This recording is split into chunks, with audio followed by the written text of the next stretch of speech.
Hey guys, Loma02. I wanted to revisit a deck tech slash series of games with the list that you have in front of you, which is what I'm calling Rug Xerox Delver. The general theory of play of this deck, I think, is actually a little bit different than most of the other Rug decks that are in the format, or the Izzet Blitz decks, which probably most closely resemble it. Those lists, if you're unfamiliar, tend to run very few lands as well. So this is a 30-land blue deck that tends to utilize cantrips in order to get there. The difference between this deck and something like, Temur Aggro or Izzet Blitz is that it has a lot less committed threat slots and plays slightly more mana-intensive cards, not significantly more mana-intensive, with a higher degree of or higher volume of cantrips in the deck. This is a Canadian Highlander deck, so its points are Ancestral Recall, Treasure Cruise, Dig Through Time, and True Name Nemesis. The only one that I'm really flexible on is True Name Nemesis. I think the others, as a component of a Xerox shell, are sort of required in the list.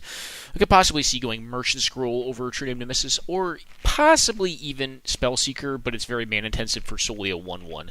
At the end of the day, the deck is a tempo-based strategy that incorporates a lot of older school Miracle Grow style cards into the list, with newer school ones as well, to include Young Pyromancer, to include cards like Mana Gorge or Hydra, which are newer, and some older cards like Quirion Dryad and Deeproot Champion, which, to the best of its ability, makes or emulates Quirion Dryad as well.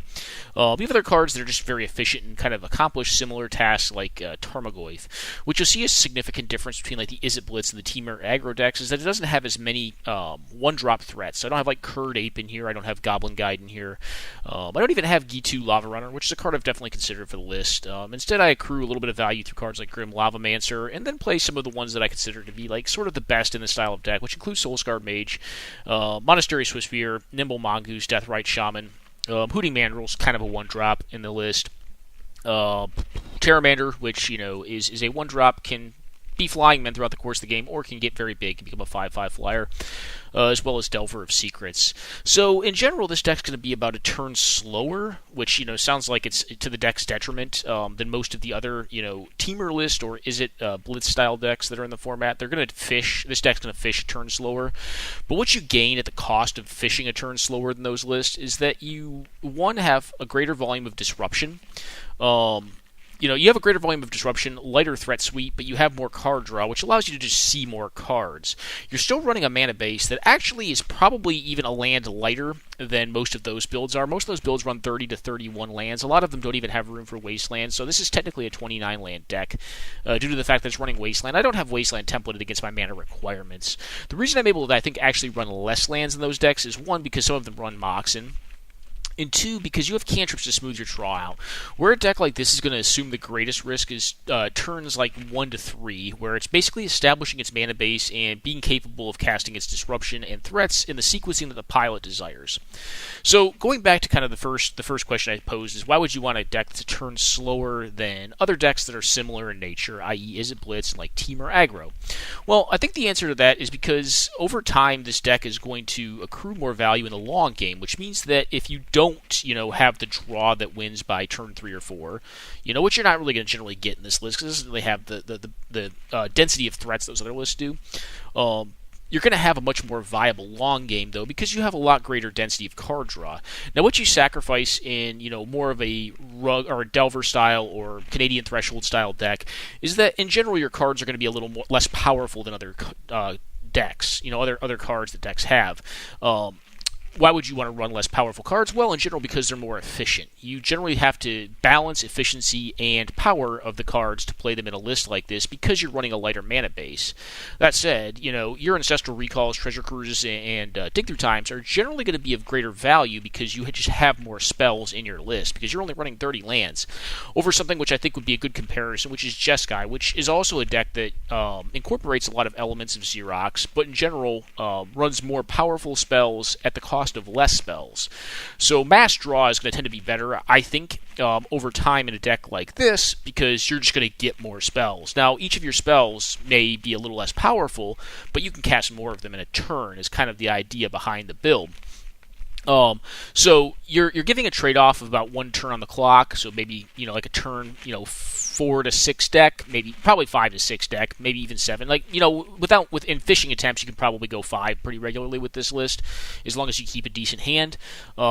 with Disruption, you could still go to like a turn 15 or 16 game and play a really solid game of Magic with a lot of ounce and a lot of decisions that you can make as a pilot based on the matchup.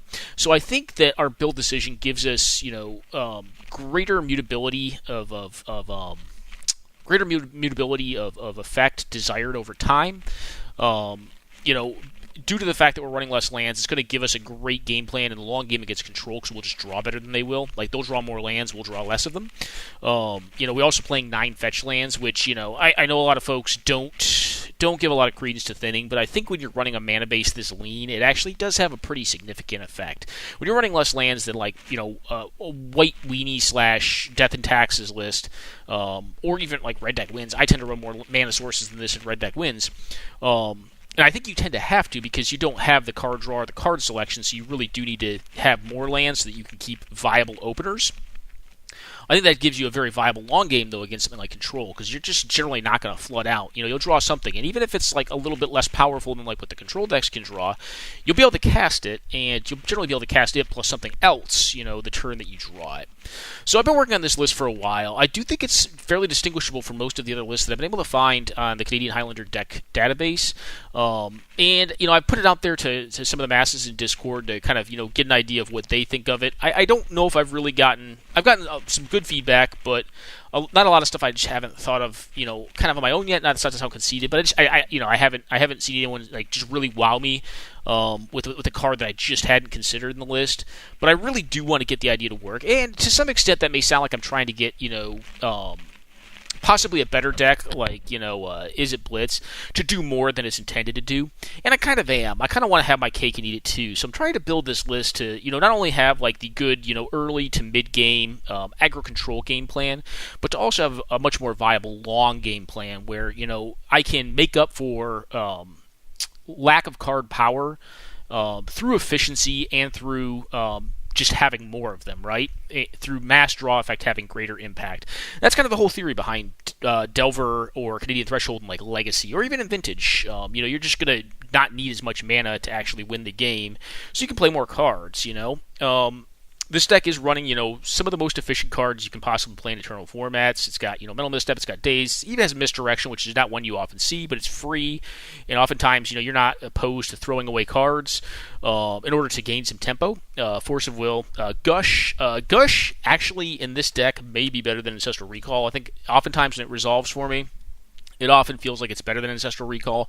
Because you're land light, the ability to make mana off of Gush is really, really powerful. I think it's hard-pressed to say that, Gush is a better card than Ancestral Recall. It's just not true. But, when you're building kind of the way that I've got this deck built here, Gush, in a lot of ways, can feel that way. What I'm going to do, guys, is take a quick pause, though. I kind of wanted to introduce the deck concept, kind of the theory of play behind the deck. I'm going to go on a quick pause. What I'm going to do is I kind of have the deck partially broken down. Right now, I have it broken down into basically converted mana cost. What I'm going to do is stop and break the deck down into intended purpose. And those purposes are going to be provision of mana, permanent-based or board control cards, basically point removal, permission, threats, and card draw or selection, basically the Xerox backbone of the deck. So quick pause, guys, and I'll be back momentarily, and we can cover the rest of the deck, and then I'll go into some gameplay of how this deck operates and how it's tended to play out.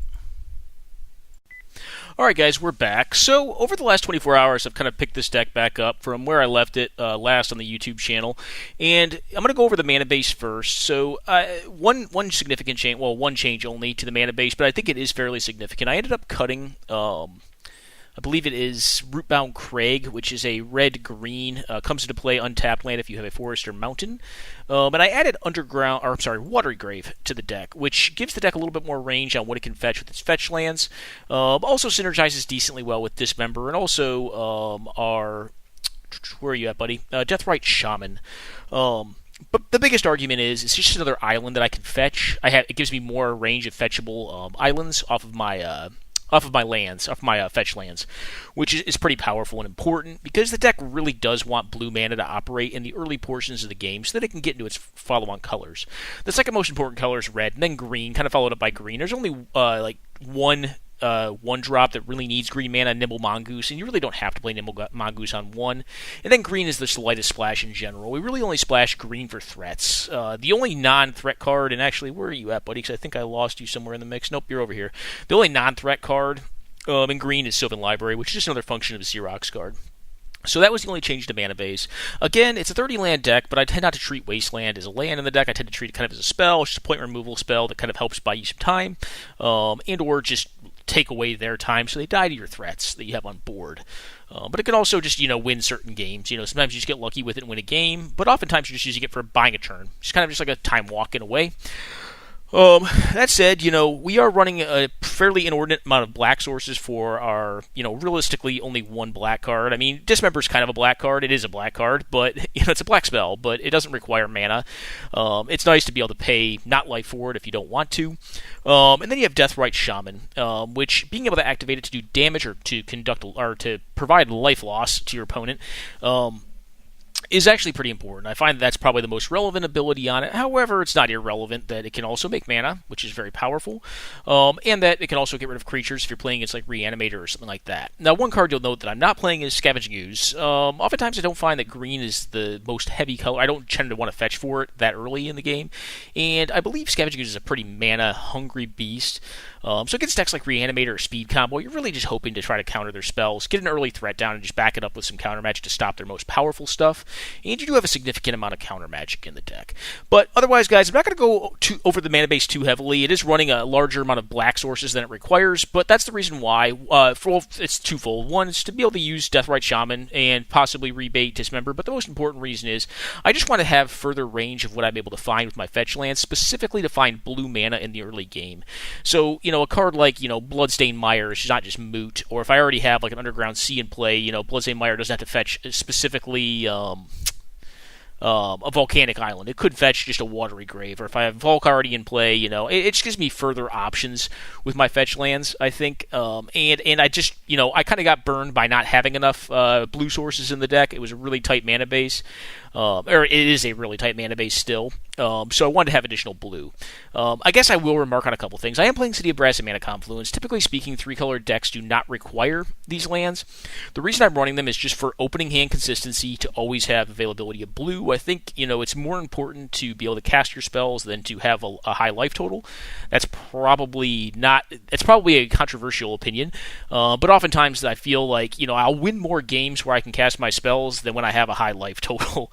Now, I'm not going to say that I will be able to win 90% of my games if I started off on 10 life, but at the same time, if you're not casting spells, you're not really playing Magic. So when you're playing a leaner mana base like this, I think having more lands that come into play untapped to support the tempo game plan, or allow you to have an aggressive start, and also allow you to cast all of your spells, especially with this few lands, are really important. So I think City of Brass and Mana Confluence are sort of necessary in the same way that most 3 to 4 color decks tend to play 1 to 2 more lands anyways to have good opening hand consistency, just due to mana variance or variance of mana. So the way you kind of can sort of get around that and essentially play one less land, than 31 is by playing City of Brass and Mana Confluence, so that if you have one of these, you can just cast anything you need in your opening hand.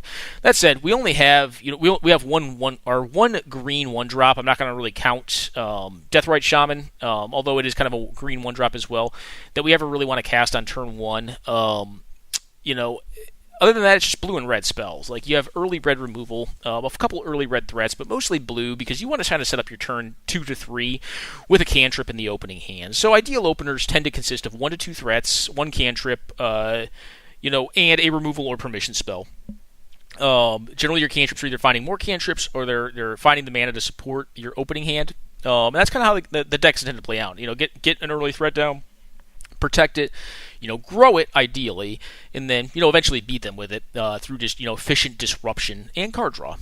So let's go back to the core of the deck, not the mana base. I kind of wanted to hit up on the mana base because I have changed it recently, and I think the mana base is really important in this list, because if you're going to play this lean, your mana base has to be really exact, I think, because when you're running lean like this, you have the ability to have some pretty tragic, mull decisions, and also just some pretty feel-bad moments, where your deck just fails to function and you can just lose games. And that's still a risk associated with it, but I do think it benefits you the longer the game goes on. because you're just going to draw less of them if you're able to cast your spells. All right, so first column here that we've got of 19 that I'm highlighting right now is the Xerox Pile. And you know I've put some threats in here as well. This is the pile that allows you to basically have mutability over your deck. It basically allows you to either transform the card into another card with a small effect, or it provides a threat that also gives you cards. So starting off at the top here, we have Bedlam Reveler, big fella here. Only double red card in the deck. And this dude is not intended to be a 2. Well, he ends up getting cast for 2 mana most of the time. Sorry, not right now, buddy. He ends up getting cast for 2 mana most of the time, but he's not a turn 2 play. He's kind of like Seer Avenger in the deck. You cast him generally as the last thing you have in your hand, and or if you have like a land in hand that you can't play that turn, normally you cast this guy and just get rid of it, and draw 3 new cards. So he's kind of like an additional Ancestral Recall, which makes him a very powerful threat. And he's also a 3/4 prowess. But oftentimes he's pretty easy unless you've delved recently with Dig Through Time or Treasure Cruise, or put a Hootie into play, and then top deck this guy. It's pretty easy to get him down to just double red for casting. Next we have Snapcaster, pretty ubiquitous in almost all of the blue spell-based decks. This card, just really one of the backbones of blue. It's just a very, very powerful card. One of the best blue cards printed in a long time. Search for His Contest definitely up there as well. Notably, we're not playing that card in this list either, but I'll cover that in a little bit. But basically it can be anything. I put it in Xerox because it is card advantage. Like, you can make it removal, you can make it more card draw, you can make it a counter spell. Like, it does anything, right? If you've done it before, it does it again. So it's just very powerful. Chase the Mind Sculptor, the only true 4 in the deck. And realistically only in here to be another component of Xerox. So we're utilizing these 9 cards right here that fetch for us, and stuff like Jace to just bide time. Of note, also in an aggressive deck, the minus ability to return target creature to its owner's hand is not, is more powerful, I think, in this style of deck than it is in a deck that's just doing it to buy a turn so it can get an untap and then counter the thing on the backswing. And brainstorming is just brainstorming. It just buys a ton of time. I don't think I've ever plussed with Jace to win the game in this deck. I have plus to keep Jace out of bolt range so I can get an untap with him. But oftentimes you're just using it to draw and then actually return. Like, you're actually returning creatures pretty often with this list because you just want to get something off the board and attack. That said, at one point in time I was trying out Cryptic Command in this list, but I found the blue requirements just to be too heavy for the mana base. Cryptic Command's also a great card in this list, and in a way it's actually kind of optimized in a list like this because it's kind of a time walk, right? Like, you just tap their team or bounce their big threat, and then tap their team or bounce, draw, or tap, draw. But the tap capability on Cryptic Command's really powerful in this style of deck, but unfortunately I just found that it wasn't consistent enough. The mana just didn't oftentimes work out well enough to do that, and I just ended up cutting it because the mana consistency was an issue. Get Probe, yep, look at their hand, draw a card, just fine. It's a free spell, and this deck is essentially kind of kiting a Miracle Grow strategy with a lot of its threats to include Young Pyromancer, Deep Root Champion, Quirion Dryad, Prowess Dude, Storm Chaser Mage, Cryptic Serpent, which is not really a Miracle Grow card, but it casts for 2 mana if you get enough of them in there. Same thing with the Bedlam Reveler, Curious Homunculus. It's kind of a Miracle Grow card as well. Thing in the Ice, Miracle Grow. Monastery Swiftspear and Soulscar Mage, both Prowess Dudes. Nimble Mongoose, Miracle Grow card. DRS, not quite, but just very, very powerful, so I don't think you can forego it. Hooting Mandrills, it's a Delve card. The Delve cards are kind of almost like Miracle Grow cards as well. Delver just wants more spells in your deck, so even if you have spells that don't really do anything, Gitaxian Probe doesn't really do all that much. It just looks at their hand, which, you can generally figure out what folks are up to anyways without doing it. They can figure out at least, kind of what you need to play around based on how they played the game up to a certain point. But, having, one less land in deck and one more Gitaxian Probe or a card like it means that you can play a card like Delver of Secrets and have a much higher probability of flipping the darn thing. Terramander, Enigma Drake, Mana Gorger Hydra, definitely a Miracle Grow card. Nibble Obstructionist, not, but I actually cut 2 cards recently. The new Mentor, Goblin Rabblemaster. I'll never remember that thing's name. And then Goblin Rabblemaster. I cut them out. I do like those threats quite a bit because if they're left uncontested, they just win the game. But I ended up going with Nimble Obstructionist. I'm not sure what I think on Nimble Obstructionist, but I think the card is more powerful than both. I think it's more versatile than both, and I think it also does a better job of pressuring opposition because it flies, right? So it has evasion. It's good at pressuring planeswalkers, and it can also be a Stifle in a pinch that also cycles for you, which is not bad. Like, Stifle is a very powerful effect. We're running that in this deck as well. Vidilian Click, yep, just very powerful against combo, puts pressure on them, threatens planeswalkers. True Name Nemesis, like I said, I'm not really attached to this card. I do think the card's very good. I think it's very, very powerful, but I'm not per se like just 100% attached to it. It's just the last point that I had in the deck, and I was like, yeah, I mean, I can't run Time Walk in this deck because I'm already running Ancestral. And I don't think this is a Merchant Scroll deck. So I ended up putting True Name in here just because it's a good threat. Like, it's just hard to kill, it's hard to deal with, and it attacks through anything. And basically you have to Wrath it, or you have to cast Cosmos Judgment and blow it up. Chasm Skulker, very, very powerful. I was not sold on this card until I started playing it. Another curious thing about it is that it is a Squid Horror. It's a horror, so it works pretty well with Thing in the Ice. It does not flip back to your hand. This thing also gets massive in a deck that can draw this many cards. So that's kind of the threat suite. It's a Miracle Growth threat suite, and it works really well with card draw and just spells in general. Continue to go down, we have Sylvan Library. It's funny because I actually set off, there's two things I wanted to accomplish with this list, and one of them I kind of just refuted as not being good enough. One, I wanted to build a deck that actually wanted Sylvan Library more than Search for Azcanta, because I think it's very rare that you want Sylvan Library over Search for Azcanta. Search for Azcanta is the more powerful card, I think, over time, but in a tempo-based strategy like this, where you're a mana-light tempo deck, I don't think Search is better. I think Search is actually not actively, but it's worse.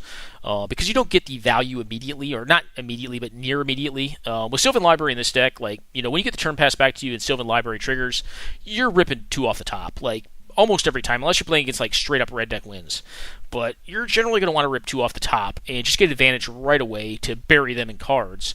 Whereas with a card like Search for Azcanta, the value of it is more incremental. You get the Surveil effects, where you can get rid of cards that you don't want, until you get to a high enough count in graveyard. What is it, 7? Which a deck like this does not have a hard time doing. It burns through its spells, because like we said, the spells are more efficient, generally at slightly less power. And they tend to be, interactive and incremental. So you tend to build up your graveyard really fast. So flipping Search I don't think would be that hard. I think actually you'd probably get less value off of it flipped, though, than you do having it unflipped, which is kind of funny to say. Because once it's flipped, it's very tough to activate it for 4 mana. And if you're spending 4 mana, and 3 mana plus tapping it, so 4 mana, once you're tapping 4 mana to Impulse, essentially, the card you're going to get is probably going to be it's probably going to be a 1 to 2 mana spell on average, and it's probably going to be less worthwhile than actually just spending your mana to cast something, without wasting the mana just to do that. I'm not saying waste it, but 4 mana to get to have to invest an additional 2 mana, 1 to 2 mana into a card is really not my idea of great value. And in a tempo deck, I tend to think it accrues you too much negative tempo. Yes, it's great card advantage, but the cards that we're running are not all that powerful, so we're not finding stuff that just ends the game. We're finding just little incremental things like Thing in the Ice, Curious Homunculus to put out there and kind of just get them with. So we'd rather actually just have mass draw, and Sylvan Library can mass draw in the early to mid game. If you're still at a decent life total and the board state's not totally against you, you can just take 8 damage off it, rip them off the top, maybe even 12 to 16. I've definitely done 16. I've definitely gone to 1 life with this deck against more fair mid-range decks that don't really, that I've been managed to control their board presence. And I'll go down to 1. It doesn't matter. It's fine to be at 1 because they're not a red deck, so they can't burn me out or whatever. Next up, you have Jaceman's Prodigy. A little bit more, possibly a card we don't want to run, but it's a great Xerox card. It allows you to get rid of cards, also build up your delve count. Also build up, your sorceries instance for cards where that matters, for casting them for cheaper. Also allows you to buy back relevant card draw and or removal. I think Jace is just really powerful. So I'm running him in here right now, but he's a little off theme because he's not aggressive. Brainstorm. Yep, gonna run it. Tons of fetch lands. I think the card is just very powerful. Treasure Cruise. Yep, one of my pointed cards. Draws 3. Not hard to get rolling. It's just a recall. That is kind of that's the highest pointed card in the deck. Actually, one of 2 highest pointed cards in the entire format. And it's kind of one of the backbone cards too. When you get into such a recall, it's pretty tough. The card velocity can just go spiral out of control for folks really fast if you get to resolve an Ancestral or a TC. Of note, Treasure Cruise's value also goes up in a deck like this because you're going to draw more action cards than you are non-action cards. Because the big backbone of the deck is threats, right? And it doesn't have a ton of mana, so unless you're really looking for mana, you're probably not going to find it if you played out pretty well and have hit your land drops pretty well, because there's just not a ton in the list. Mental Note. I'm playing Mental Note, and I'm also playing Thought Scour. These cards don't tend to see a ton of play, outside of decks that really want to use the delve mechanic, but I think they're perfectly at home here. I mean, they don't give you a ton of selection. They replace themselves, with hopefully something that you want. But the big thing with them is that, not only do they replace themselves and add more spells in a spells matter deck, where you have cards that really, want you to be casting a bunch of spells. But they also build up your graveyard size, which is not irrelevant in a deck that's running, 2 power blue, draw spells and dig and treasure cruise, and also running a Hooting Mandrills and running Bedlam Reveler and running Cryptic Serpent and stuff like that. So I mean, it's just and Enigma Drake. I'm currently not running Crackling Drake because it's a 4-drop, and I don't know, I could be wrong and not playing it, but double blue, double red is kind of a hefty requirement, even though those are the 2 primary colors of the deck. And I feel like the deck wants to be a little lower to the ground than that. So I'm not running that card, but, that's kind of the reason why we're running Mental Note and Thought Scour. Then you have Opt, Ponder, Preordained, Serum Visions, and Sleight of Hand. Just all cantrips, all the time. Kind of have a similar effect, to the rest of the cards in this pile, and that they offer you additional selection and command over variance at whatever point in the game, whether you're looking for land in the early game to kind of set up, or you're looking to find a counter spell or a removal spell in the late game to get through on the board, or you're maybe just looking for a threat in the mid game to get established. The next pile we have here of 17 cards in the second column is the counter magic, the stack interaction. Some of it's not quite stack interaction. It's I guess Stifle. I don't really know how to typify Stifle. It can go here in removal if you want it to. I guess Stifle's fine. It can go here in the removal. Civic Charm kind of the same, but oftentimes I find you use Civic Charm. Civic Charm is a mutable card. I think oftentimes you'll find that some of the better decks in Canadian Highlander, just Highlander in general, have cards that have a wide range of use inside the deck. This card has a ton of use. I mean, you can either just bounce something, which is great, because sometimes you just need to get one big hit in and kill him. Sometimes you need to pump a dude, +3/+3 just to kill him. And sometimes you want to just give a dude hexproof, which is kind of the counterspell function of this, which is one of the functions I find most oftentimes I use. It can stifle a wasteland, it can, stop removal, etc. But going down this list, you have Mental Misstep, which is just, it's a great insurance policy against other efficient decks, good against combo, very powerful card, Daze, free counterspell. Misdirection, you don't often see these cards played, but Misdirection is very, very powerful, and I oftentimes find that, unlike Force of Will, well, how do I put this? Force of Will is actually, if you look at Force of Will in the right matchup, Force of Will is not a 2-for-1. So what I mean by that is it still is technically, but when you Force of Will a Goblin Charbelcher, or maybe when you stifle the third ritual effect that's going to allow someone to cast a Yawgmoth's Bargain, and then they're just stuck with all this mana, and they've just spent 3 cards, and they can't cast their Yawgmoth's Bargain. Yes, you're spending 2 cards to counter that last ritual effect, but if you're stranding cards that are thereafter irrelevant because you've rendered the cards previous to it irrelevant, that's not a 2-for-1. You're actually accruing virtual advantage, probably sometimes up to the level of getting a 7-for-1. I've definitely played some Belcher games in Legacy, or played against Belcher in Legacy. I don't play that deck. I think it's kind of bad because I don't think you'd beat Force of Will. But where I Force of Will their Belcher on turn 1, where they were going to have a turn 1 kill, and I they got their second to last card, which is a Belcher, and then they just conceded because, all of their cards they had played previous to that point, no matter how powerful and efficient and quick that combo was, Force of Will just rendered the entire thing a pile of crap, which at that point, that's a 7-for-1. It doesn't really matter that you spewed a card. You can beat them to death with a Delver, over the course of a couple turns, and they're probably not going to get out of it.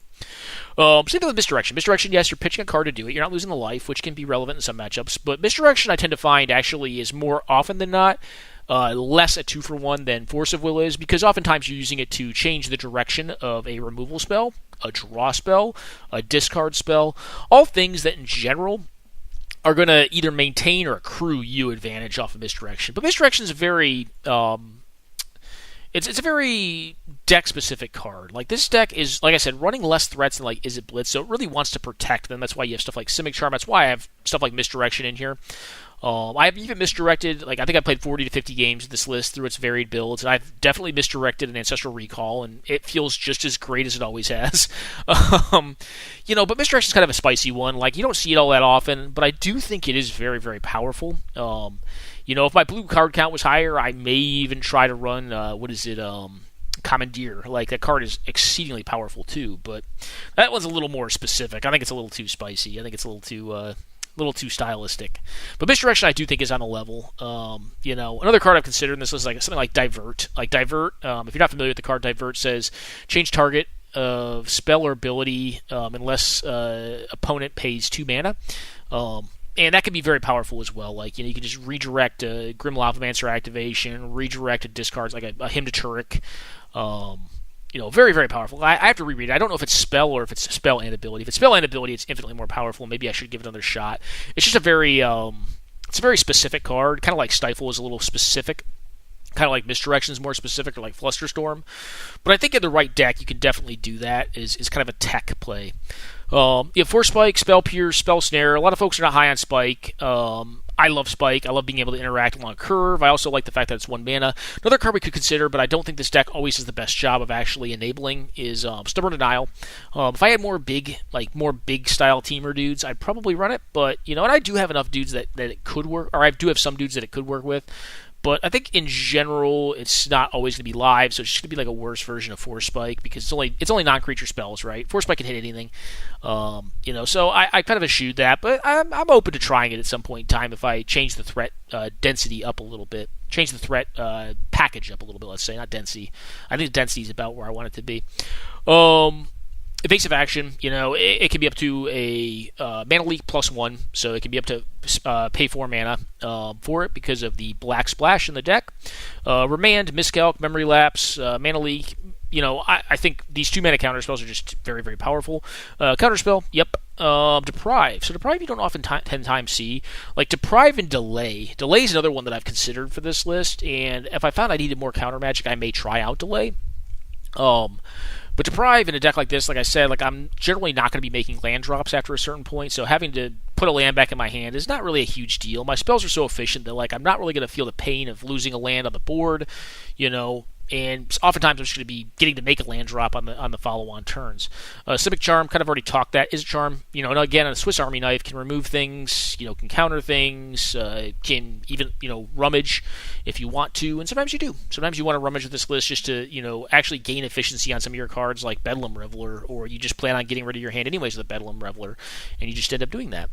In the next pile, we have our point removal, so I'm running Vapor Snag. I actually was trying out Withdraw for a while, but I ended up cutting Withdraw and just putting in a Braid, because I wanted one card. I wanted 2 cards that dealt with artifacts. Right now I'm running Dak Faden, which can deal with artifacts. He's actually close to the chopping block. Dak Faden's really slow, but over a long game, he accrues so much advantage that it's generally in blue mirrors if you get like a Dak Faden or a Jace the Mind Sculptor down, especially on an open board. They're game winning, they're game breaking, because the power level and the utility of cards varies so highly, especially when you have tech cards in like a format like Canadian Highlander. Being able to get rid of them when they're irrelevant and find relevant stuff is just so huge. And being able to Faithless Looting every turn, with Dak Faden is a big game. Next up, we have Fire Ice. Fire Ice, just a very mutable card. Can tap down a permanent, so you can attack through for lethal. Can tap down a land to buy a little bit of time in the early game. Can burn off 2 threats. Is 2-for-1. Just a very powerful card. I think a very good, mutable spell. Burst Lightning, Chain Lightning, Electrolyzed. Again, a 2-for-1. Firebolt, another 2-for-1, but kind of an odd choice because you don't tend to see it as often. But I think the ability to cast this thing from the graveyards is good enough to put it in here as an inclusion. Flame Slash deals with the 4 toughness thing. Never bad. Fork Bolt can get a 2-for-1. As a 1-mana spell. Grim Lavamancer, again, kind of a 2-for-1 guy, and we also have a big graveyard, so we can use the graveyard up. He's kind of like a secondary, and probably more accessible or more usable. Deathrite Shaman in the list. Lightning Bolt, yep, just one of the best. Arc Trail, 2-for-1 again. I'm looking for as much of my stuff as possible to be capable of getting 2-for-1 advantage. A Braid, like I said, I just wanted another card that could deal with artifacts. I could run something like Destructive Revelry, but the fact that a Braid can deal with creatures and or artifacts is really powerful in my opinion. It's just, it's a good flexible slot that can do a lot. Dismember. Red removal is not the best. It tends to have a tougher time scaling against bigger threats. So, like most people say, red can never beat a 4 toughness thing. Red really can't beat a 5 toughness thing. Dismember, right? Bounce or Dismember is kind of how we end up dealing with that. That's how I see it. We have Civic Charm for bounce. We have Vapor Snag for bounce. We have Jace, the Mind Sculptor, for bounce. We have Dismember to deal with 5 toughness things if we don't really want them on the board, or we can go over the top of them with, either bigger threats, Miracle Grow threats, or flyers like Enigma Drake or Terramander or Delver. Stifle, I'm going to put it in here. The most common thing that folks think of, and I'm not the sort of player that will camp on a Stifle just trying to get someone's fetch land. The most common thing is people will think of it as an additional wasteland, and sometimes it does that. Other times, it stops activated abilities. I've used it to stifle Planeswalkers activations, like stop a Brainstorm off Jace on a very critical turn for this deck, to make sure they don't mise, if you will. I've used to stop activations of Search for Azcanta. It's a very flexible card. I think it does earn its place in here. I think it's very, very powerful. And I think if any deck kind of wants it, it's a deck that kind of runs in this style of play. Next, we have the threat package. So we kind of covered the threats. I'm not going to go in depth on all the threats here. I could see myself wanting one more threat. One of the things, like I was saying, I did recently with this list is I cut 2 of the 3-drop threats out of the deck because I found that I was oftentimes getting kind of clogged up on 3-drop threats. So I'm down 1 threat from 26, and I've cut both the goblins out of the list. And added in the Nimble Obstructionist, and then I forget what other card I added, but it wasn't a threat. I actually cut a threat because I felt like I was getting too threat-heavy of draws. That said, of the 4 piles that are not mana base, the threat pile is my largest because this deck is a little bit more on the aggressive control side than something like Jeskai, which is a little more controlling. You definitely want to have a greater threat density. But that said, I think this deck actually in a lot of ways kind of resembles Jeskai, but it operates fundamentally it operates under the same engine of Xerox, but it operates using that engine in a far different way. And, whereas you see like Jeskai control lists where they have, or aggro control lists or control lists, and they have, 37 lands, but in generally more singularly powerful spells and cards. They're oftentimes using their engine of Xerox to find like their independently powerful spells, whereas this list is looking for the right cards, and or the right density of cards, so just more cards. And the way that it gets after that is by having a lighter mana base. So, it increases its draw quality in the mid to late game by having a lighter mana base. It assumes risk in the early game by having that lighter mana base, so sometimes you need to spend your cantrips in the early game just to establish mana. But if your mana ends up working out, generally by turn 3, you can be in a pretty safe position if you're not already direly behind on board to play a very good long game, either a very good aggro control game for the next 3 to 4 turns and just win, or a very good long game against a lot of other decks because of the rated card selection and the actualized or the virtual increase of card advantage due to the lighter mana base. So anyways, guys, that is kind of that's the deck broken out. That's kind of my thinking behind this build and kind of the theory of play. So what I'm going to do is go on a quick pause, then we'll cover some gameplay with this list, which I think is getting there. It's very slowly getting there. I'm always open to suggestions on it, guys, because I would really like to make this deck the best it can be. I've been working on it for a bit. I wouldn't say like it's on and off. I tend to be an on and off person when it comes to deck building because I get bored with things. But this is definitely a list that I'm pretty proud of. I think it's a pretty good list. I do think I haven't seen it, but I do think it's pretty unique, independently unique from a lot of the other teamer style lists that are out there, because I think it fundamentally intends on operating a little bit differently than they do and acts more as a deck that is centered around the engine of Xerox, just basically increased card selection and relevance on lighter mana bases than a lot of the other lists. And some of that comes at the cost of the early nut draws, the early aggressive draws. You're going to have less of those, but you're going to have more consistency over time, which to me, consistency is power in this game. And it also gives you a lot more decisions as a pilot, which I think, depending on how you assess yourself as a pilot, I think that can also benefit you very strongly as well. Anyways, guys, quick pause. We'll cover some gameplay with the list and kind of its genesis over time.